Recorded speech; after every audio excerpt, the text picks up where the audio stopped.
Queridos, muito forte. Estou abrindo esse outro vídeo agora porque olha que interessante. Estou dando essa aula para você aqui agora. Coloquei o telefone não perturbe, ou seja, não é para receber ligação. É impossível. Entrou uma ligação no meio do vídeo e de um spam, de um fraudador, né? O telefone é que ele bloqueia. Cortou meu vídeo. Mas vamos lá. Vamos dar seguimento onde eu parei. Estava explicando sobre a quebra de cadeia de maldição hereditária. Escrito por Martin Wickey. Esse rapaz aqui, ele é um americano e ele está escrevendo os maiores livros sobre quebra de maldição, queridos. Eu vou conseguir esse livro, vou tentar passar para vocês, vocês que gostam, tá bom? Um livro muito forte, muito intenso. E ele vai dar alguns relatos, algumas histórias nesse livro dele, sobre exemplos de quebra de maldição. Olha que ele vai falar sobre uma família. Ele vai contar a história de uma família que herdou uma fazenda nos Estados Unidos. E que se viu em grande dificuldade. Essa família compra uma fazenda nos Estados Unidos e se vê em grande dificuldade. Nada dava certo, queridos. Pragas das plantações, dívidas, doença, afetava a família. Lendo a Bíblia, concluíram que estava debaixo de uma maldição hereditária. Eles entenderam que estava debaixo de uma maldição hereditária. A família orou a Deus e quebrou a maldição daquela terra. E ela passou a produzir como nunca. Olha isso. Eles vão ler a Bíblia e vão entender que o que eles estavam passando era um problema de uma maldição hereditária. Por quê? Eles vão fazer uma racionalidade e entender, meu Deus, eu fiz a mesma coisa que minha família fez lá atrás e está dando errado. Não, eu não creio nisso. Eles mudaram a perspectiva deles. A Bíblia diz que eles oraram e a maldição foi quebrada. Não foi uma oração, queridos. Foi contínua oração. Depois eu vou explicar. Eu não quero explicar isso agora. Para a gente entender o gatilho. Vou voltar numa frase que eu falei num dos vídeos lá atrás. Uma outra ele vai também narrar uma outra história de uma família que viveu em desgraça e infortúnio parecido por geração subsequente.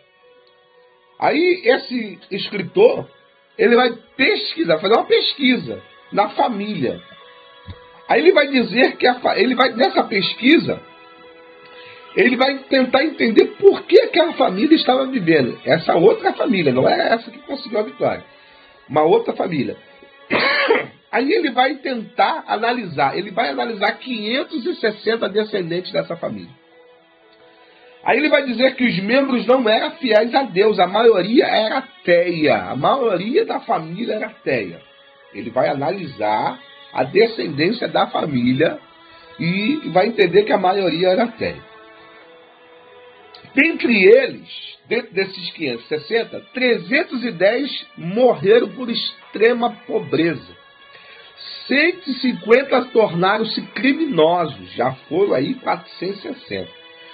7 desses 150 por assassinato. 100 descendentes foram alcoólatras, mais da metade das mulheres se prostituíram. E quanto à segunda, a família de Jonathan, ele vai ver duas famílias na verdade. Olha só, a primeira família, dos 560 descendentes que ele analisou, todos estavam em estado caótico. Ou seja, aquela família ali que ele estava analisando, a ponta, porque a ponta era aquela família. Já tinha o norte, por conhecer, mas já tinha agora uma história, já tinha um relatório. A segunda família que ele vai analisar, de Jonathan Edwards, cristão praticante, pesquisou 1.394 dos descendentes, sendo constatado o seguinte: 295 dos 1.300 receberam diplomas universitários, sendo 23 chegaram a ser reitor de universidade, 65 foram professor, 3 senadores dos Estados Unidos, 3 governadores estaduais e outros ministros enviados às ações. 130 foram juízes, 100 advogados, sendo um reitor de direito, 56 médicos, sendo um reitor da faculdade de medicina, 75 oficiais de carreira, 100 missionários e pregadores famosos, 80 desempenharam alguma função pública 3 foram prefeitos de grandes cidades. Um foi superintendente do Tesouro norte-americano. Um deles vice-presidente dos Estados Unidos. Olha que interessante. Analisou 2 famílias. Uma em estado caótica e o outro em estado de superabundância. Todas as descendências dos caóticos, terríveis. Iam dar para que não presta. Possa ser que a vida não deu chance nenhuma para eles, mas terríveis. Já a descendência dos superabundantes, todos eles num caminho de superabundância. Possa ser que a vida tenha tido sorte para eles, mas todos. Quando a gente fala, aí olha, isso aqui são duas bases. Quando a gente fala de maldição hereditária, a gente também pode falar também de bênçãos hereditárias. Forte demais. A gente só usa a palavra maldição hereditária para falar de coisa ruim. Mas as bênçãos hereditárias também, que é aquelas que vêm das gerações, para passar para a sua. E você não pode destoar isso. Se tua família é uma família bem-aventurada, tu não pode ser Aramanto de Assério. Tu não pode quebrar essa junta, essa ligação. Você não pode quebrar, você não vai quebrar essa junta. Se a tua família foi bem-aventurada, tu vai ser. E também tu não pode também ficar firmado das maldições. Se tua família foi maldita, tu tem que ser maldito? Ainda não falei de Satanás, sabe, querido? Ainda não estou colocando culpa em demônio aqui, tá? Estou falando aqui que é necessário fazer uma autoanálise e pararmos de sermos esperançosos quando a gente enxerga um problema. A gente está enxergando o problema, temos que parar. Eu tenho um irmão, queridos, ele é homossexual assumido. Com 2 anos de idade, a mãe vestia ele de menina. E ele tinha pinta de menino. Mas a mãe dava legalidade para aquilo. Hoje ele é transexual. Mas porque a mãe fez uma escolha lá atrás. Hoje, meu irmão, ele é HIV positivo. Outra a gente pode receber a notícia. A mãe fez uma escolha lá atrás de dar continuidade. Entendeu? Eu falo isso porque eu vivi isso. Eu vi os meus olhos aqui. Não é uma história, igual eu narrei para você. Uma história real. A mãe vestia, a mãe gostava de ver ele vestido de menina, ele falava igual a menina. Aí quando ele assumiu, meu pai resolveu bater nele, dar uma coça nele, mas já era. Estava assumido. Virou homossexual, transexual e hoje é HIV positivo. Os dias dele na Terra estão sendo contados. Possa ser que tenha uma cura. Eu sempre oro por isso, que Deus cure e que Deus mude o pensamento dele. Mas a escolha foi feita pela família. Você entende que quando a gente enxerga um problema, a gente precisa consertar esse problema? Porque a gente não pode colocar a responsabilidade nas pessoas. Eu falei isso na última aula. Maldição hereditária quebrada por você, porque você é referência. Você é referência. Está na ponta. Você gerou uma outra geração. Tem uma geração. Tem pessoas aqui que eu estou falando que não tem nem geração. Está nela. Bateu nela. E ela não tem filho. Não tem. Está nela. Então, bateu nela. Então está sobre você. O inimigo, agora eu vou entrar na profundidade. O inimigo, ele está ali, ó. Quando você não tem Deus, ele está junto contigo. Quando você tem Deus, ele está lançando. Porque ele não pode chegar perto de você. Ele está lançando. O tempo todo. Tem que ser quebrada. Você sabe como que vai quebrar isso? Você sabe como que vai quebrar? Você sabe como que você vai conseguir quebrar essa maldição? É quando primeiro que você reconhecer que isso não é um problema natural. Quando você reconhecer e fizer o Satanás, ele não vai deixar você analisar. Ele não vai deixar você, ele vai deixar você aceitar que você tem esta essa coisa é sua e que você já está acostumada com isso, primeira coisa, ele vai embaraçar sua mente toda para você se acostumar com isso. Isso é um primeiro passo. Um outro passo é você culpar a sua avó, a sua mãe, sua tia, seu pai do problema que você está passando. Aí você vai culpar, porque culpar é melhor. Então culpa. Culpei, pronto. Agora estou culpado. Então eu sei que meu problema é culpa dele. Então vai morrer culpa dele. Hã? O problema bateu em você. Você precisa quebrar. Você precisa ser forte, ser valente agora. Você precisa ser valente. Ó.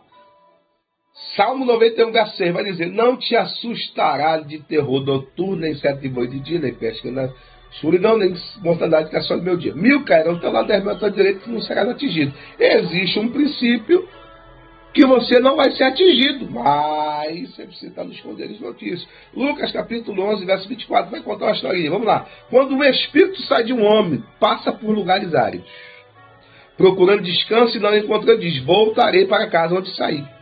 Quando chega, encontra a casa varrida em ordem. Então vai atrás os outros 7 espíritos piores do que ele. E entrando, passa a viver ali. Estando, o final daquele homem se torna pior do que o primeiro. O estado daquele homem é pior do que o primeiro. Lucas vai relatar que o Satanás tem um lugar de moradia no meio da sua família, no meio da sua casa. Ele se sente à vontade em estar no meio do seu ambiente, porque ele encontrou a casa vazia, aberta, e ele convidou os amigos deles para participar. E eu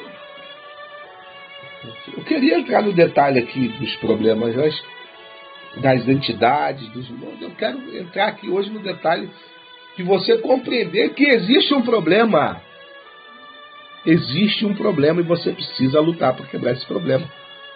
Eu vou dar para você assim, quando a maldição é quebrada, queridos. A maldição ela só vai ser quebrada. Ela só vai ser quebrada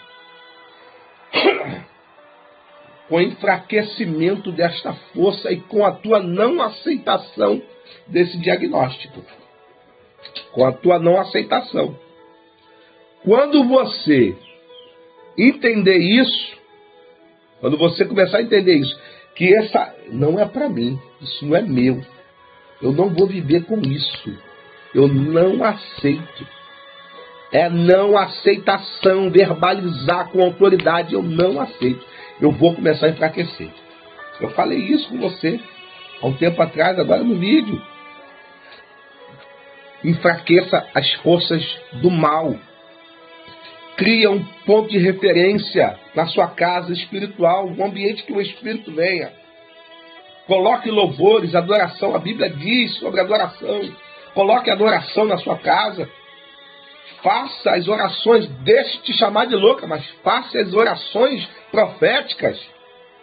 Orações proféticas, queridos.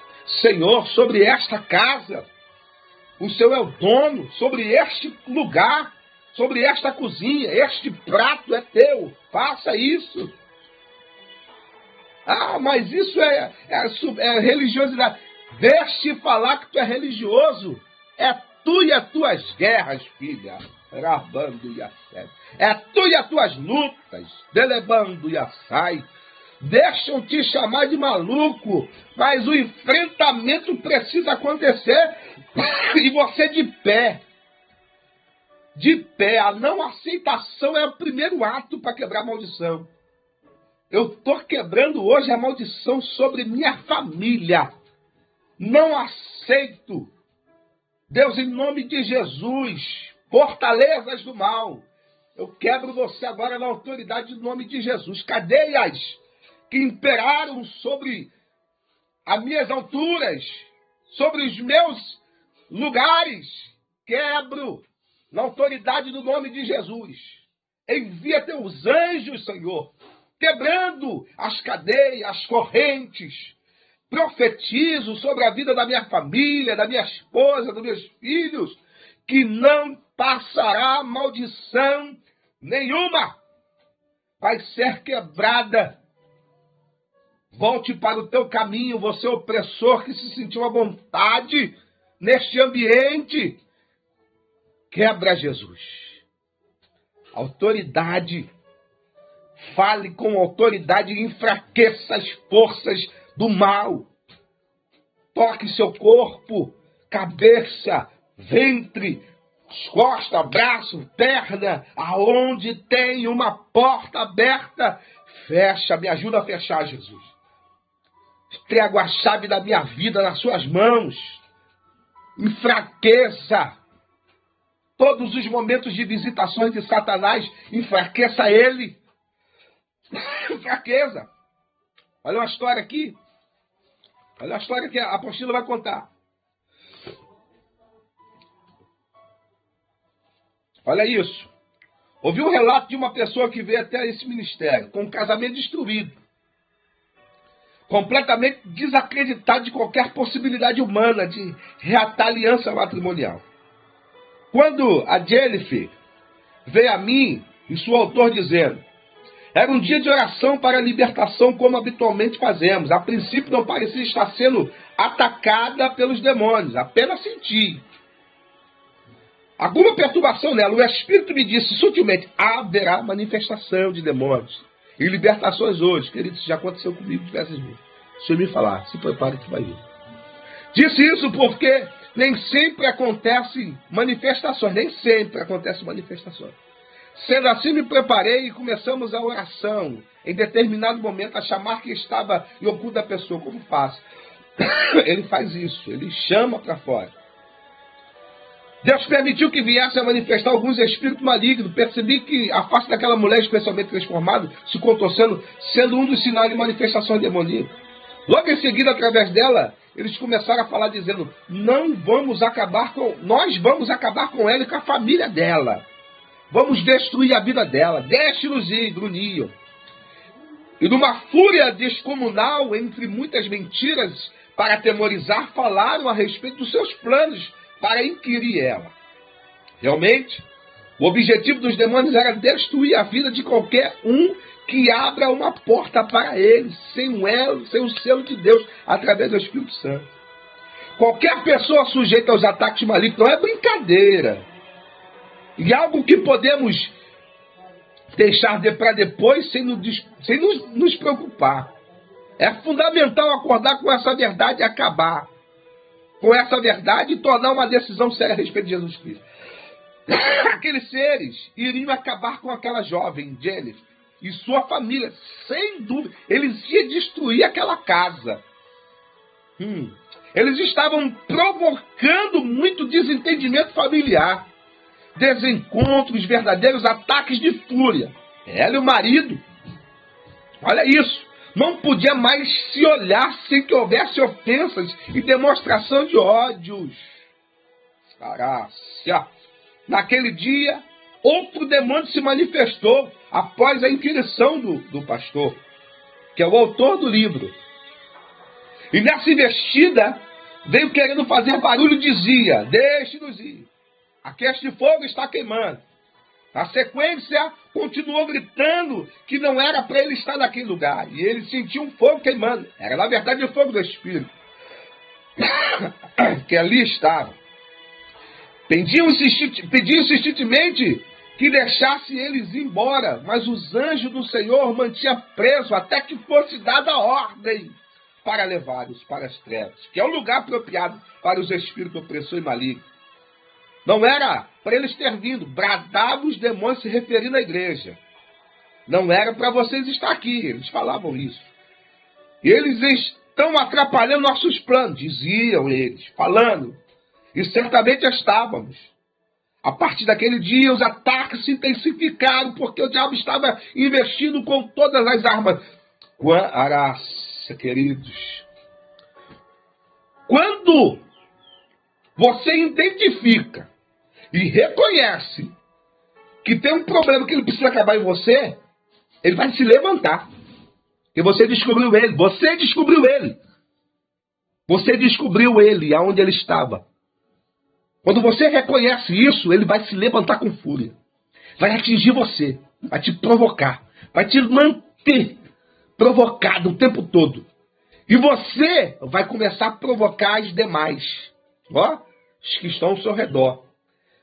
E se você não ficar ligada com Deus, e entender que é a ação dele, porque você descobriu, agora você pegou. E ele sabe disso, ele começa a agitar as coisas. Agita a sua casa, sua família, vai agitando tudo. Porque ele sabe que ele está ali acomodado há milhões de anos. Está ali. Aí vai dizer, olha só. Olha o que ele vai dizer. Pedi incessantemente que deixasse embora. Pedia para a igreja sair. Mas os anjos do Senhor os mantinham presos até que fosse dada a ordem.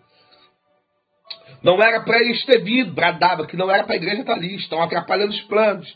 E certamente estavam. A partir daquele dia, os ataques vão se intensificando, porque o diabo estava investindo com todas as armas para acabar com a vida daquela mulher.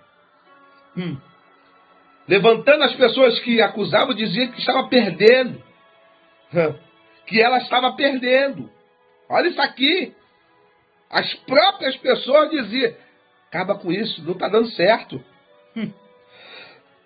Depois vindo procurar que o caso dela, a relação do casamento perdido, desista. Aconselhavam para ela desistir. Não havia mais o que fazer, os olhos humanos. Não havia mais o que fazer. Você já se sentiu assim? Parece que não tem chance, a oração não está dando certo. A oração da igreja não está dando certo, não está dando para expulsar, toda hora manifesta. O pastor, o missionário é fraco. É? Você encarou a guerra, você pegou a guerra, você descobriu a guerra. Você está no meio da guerra, a guerra tem que enfraquecer. Até aos poucos, com persistência, ela começou a perceber que sua vida havia um sinal de esperança, algo que até o momento era impossível de acontecer. O ex-marido começou a procurar. Aí começa a mudar. Não mais para atacar com palavras ofensivas, como vinha fazendo, mas falando da reaproximação. O casamento começou a melhorar na vida dela. Foi uma grande notícia. Uma grande notícia.